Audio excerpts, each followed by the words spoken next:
औज़ुबिल्लाहिमिनश्शैतानिर्रजीम बिस्मिल्लाहिर्रहमानिर्रहीम। अज़ीज़ तलबा, जैसे कि हमने पहले बात की थी 11वीं क्लास का सिलेबस, साल अव्वल के सिलेबस पे ऑलरेडी हमारी बात चल रही थी। तो उसके साथ साथ जिस चीज़ की ज़रूरत पेश आई वो साल दोम का जो सिलेबस है उसका। साल दोम के सिलेबस में जो हम पहला लेक्चर डिस्कस करने के लिए जा रहे हैं वो है आपका पेपर पैटर्न।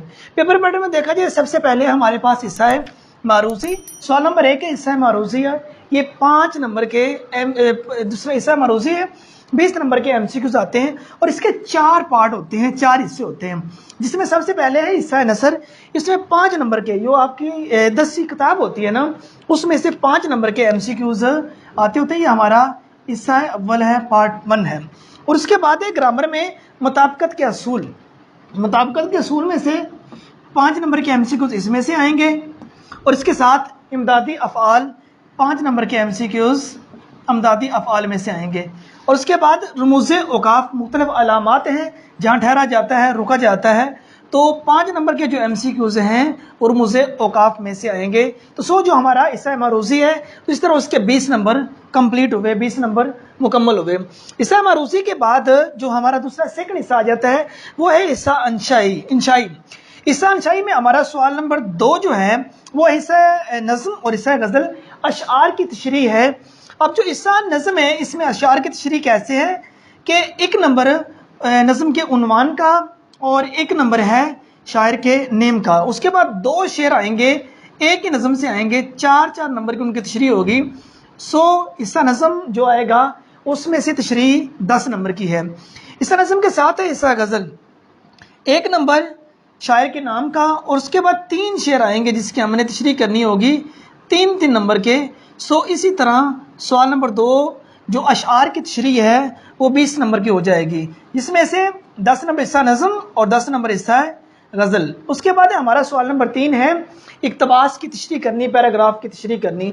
इस सिलेबस में 2 पैराग्राफ आएंगे, जुज़ अलिफ और जुज़ बे, दोनों में से हमने एक की तशरीह करनी होगी, जिसमें जो चीज़ें हमसे पूछी जाती है उसमें हवाला मतन, जो वो मतन आया उसका हवाला क्या है, इसमें मुसन्निफ का नाम 1 नंबर उसका है और उसके बाद सबक का नाम 1 नंबर उसका है। सो 2 नंबर हवाला मतन में से हैं। उसके बाद है सियाको सबाक, 3 नंबर सियाको सबाक के हैं, जो मेन मतन आया है, पैराग्राफ आया, उससे पहले क्या बात चल रही थी और उसके बाद में क्या बात चल रही है वो सियाको सबाक में आएगी, 3 नंबर उसके हैं। उसके बाद वो इक्तबास, वो पैरा जिसकी हमने तशरीह करनी होगी, 10 नंबर उसी के होंगे। सो 10 नंबर तशरीह के हैं, 3 नंबर सियाको सबाक के हैं और 2 नंबर हवाला मतन के हैं। सो सवाल नंबर जो 3 है इसकी जो तशरीह आएगी उसके हमारे पास 15 नंबर होंगे। सो इसके बाद है सवाल नंबर 4 सबक का खलासा। किताब में से कोई से 2 सबक आएंगे जिसमें से हमने एक का खलासा करना होगा। इनके नंबरों की तकसीम कुछ यूँ है, 1 नंबर है मुसन्निफ के नाम का और 9 नंबर है सबक के खलासे के। सो सवाल नंबर जो 4 है उसमें से 10 नंबर का हमारा पेपर आता है। सवाल नंबर 4 के बाद है सवाल नंबर 5, हमने नज़्म का खलासा लिखना होता है और 5 नंबर का खलासा हिस्सा नज़्म में से आता है। एक खलासा आएगा वो एक ही हमने लिखना होगा। उसके बाद है हमारा सवाल नंबर 6 मजमून नगारी, मजमून हमने लिखना है और ये 3 मज़ामीन हमें दिए जाते हैं। 3 मज़ामीन में से हमने किसी एक मजमून का इंतखाब करना होता है और 20 नंबर उसके होते हैं। इसके बाद है हमारे पास सवाल नंबर 7 ख़त या आप बीती लिखें। अच्छा, एक चीज़ जहन में रहनी चाहिए, ख़त या आप बीती दोनों में से एक चीज़ आएगी, दोनों चीज़ें नहीं आएंगी, एक चीज़ आएगी वो हमने लिखनी होगी। ख़त है या आप बीती, उसके जो नंबर होंगे 10 होंगे हमारे पास।